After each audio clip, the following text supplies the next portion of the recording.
surge una nueva amenaza para Rusia y China. Así es el alarmante resurgimiento del militarismo japonés. A lo largo de los últimos años, Japón ha estado aumentando su poderío militar, lo que causa preocupación en sus vecinos, China y Rusia. Si bien el artículo 9 de la Constitución de Japón prohíbe la posesión de fuerzas armadas con potencial bélico, en la realidad esta cláusula no funciona. ¿Cómo es el resurgimiento del militarismo nipón? Después de la Segunda Guerra Mundial, Japón renunció a la fuerza militar como vía para la solución de los conflictos. El país asiático, que perdió la guerra al estar del lado de la Alemania nazi, se comprometió a no tener una fuerza armada que disponga de un potencial bélico.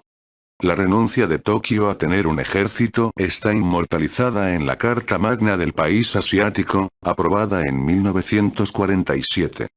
Menos de una década después del fin de la sangrienta guerra, que se cobró millones de vidas, en 1954 se le permitió a Tokio crear la llamada Fuerza de Autodefensa de Japón. La decisión de permitir la creación de una fuerza militar en Japón, se produjo en el contexto de la Guerra Fría. Japón se encontraba en el límite del mundo democrático. Cerca de ella se ubicaban dos gigantes comunistas, la Unión Soviética, y la República Popular China. A partir de entonces, comenzó el resurgimiento paulatino del militarismo japonés, y, a medida que pasaban los años, la retórica a favor de la restauración de las fuerzas armadas en Japón, cobró más y más ímpetu.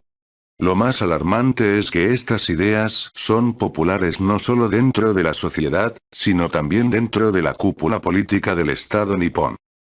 Los políticos japoneses empezaron a permitirse cosas que antes no se atrevían a hacer.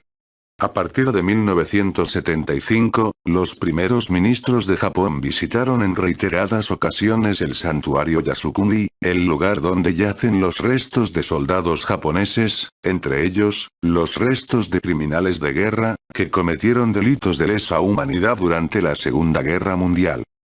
El ex primer ministro de Japón, Shinzo Abe, también visitó el santuario en repetidas ocasiones, lo que provocó indignación en China. Es comprensible que la gente en China se enfade al conocer noticias como esta, porque el gigante asiático sufrió enormes pérdidas a causa de las atrocidades cometidas por los seguidores del militarismo japonés. En otras palabras, la visita del primer ministro de un país como Japón a este santuario, es vista por muchos como un gesto de veneración al militarismo e imperialismo que produjo millones de muertes. Incluso dentro de Japón, hay muchos ciudadanos que se muestran en contra de estas acciones por parte de los políticos de alto rango, y contra el militarismo en general. Pero el resurgimiento del militarismo no se limita a la veneración de los soldados caídos y de algunos criminales de guerra. Tokio invierte activamente en el desarrollo de sus capacidades militares, y este trabajo ha sido bastante exitoso. Japón es famoso por ser uno de los principales gigantes industriales del mundo, por lo tanto, no es de sorprender que el país asiático tenga material bélico de vanguardia. Japón cuenta con varias empresas que forman la columna vertebral de su industria militar. Sin duda, el principal fabricante de productos bélicos es Mitsubishi Heavy Industries. Esta compañía produce tanques, vehículos blindados de combate, aviones militares, buques de guerra, misiles, y otro material bélico. Mitsubishi, fundada en el siglo XIX, fue uno de los principales proveedores de material militar a Japón, durante la Segunda Guerra Mundial, y aún lo sigue siendo. Otra empresa importante para la industria militar nipona, es Kawasaki Heavy Industries. Según una investigación del Instituto Internacional de Estudios para la Paz de Estocolmo, publicado en abril de 2020, en 2019 Japón ocupó el 9º lugar en lo que a gasto militar se refiere, con unos 47.600 millones de dólares, por debajo de los indicadores de 2009 cuando Tokio gastó 51.000 millones de dólares. La agencia nipona Kyodo informó que los militares japoneses solicitaron 51.700 millones de dólares para el próximo año fiscal, que empieza el 1 de abril de 2021. Japón, en ningún momento ha dado marcha atrás en su política de gastos militares. Si comparamos los indicadores de 2008 con 2019, veremos que el gasto militar corresponde al mismo porcentaje del PIB, el 0,9%. Este porcentaje no es tan grande en comparación con otras potencias militares del planeta, pero aún así se trata de grandes cantidades de dinero, que hacen que Japón forme parte del top 10 de los países con el mayor gasto militar. Japón gasta cantidades enormes de dinero en novedades militares. En general, moderniza todos los ramales de su fuerza de autodefensa. En particular, invierte en la construcción de nuevos submarinos de ataque. Por ejemplo, Tokio está desarrollando los submarinos de la clase Taihei. El Ministerio de Defensa ya construye 3 submarinos de esta clase, y otros 4 ya fueron pedidos. Estos sumergibles se unirán a la flota de 12 submarinos de la clase Soryu.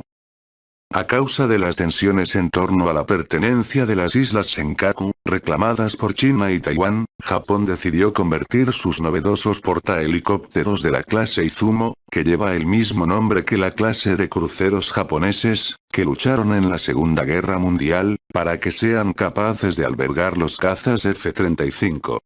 Japón también tiene una nueva clase de destructores Maya, y otras nuevas clases de naves. Desde 2012, Mitsubishi Heavy Industries produce tanques de nueva generación Type 10. Actualmente Japón tiene a su disposición más de un centenar de esta serie de carros de combate. En cuanto a la Fuerza Aérea, Japón hizo un pedido por más de un centenar de cazas F-35A y F-35B, asimismo, desarrolló un prototipo de un caza de quinta generación, y planea usar esas tecnologías para crear un caza de sexta generación en el futuro. Los trabajos ya están en curso.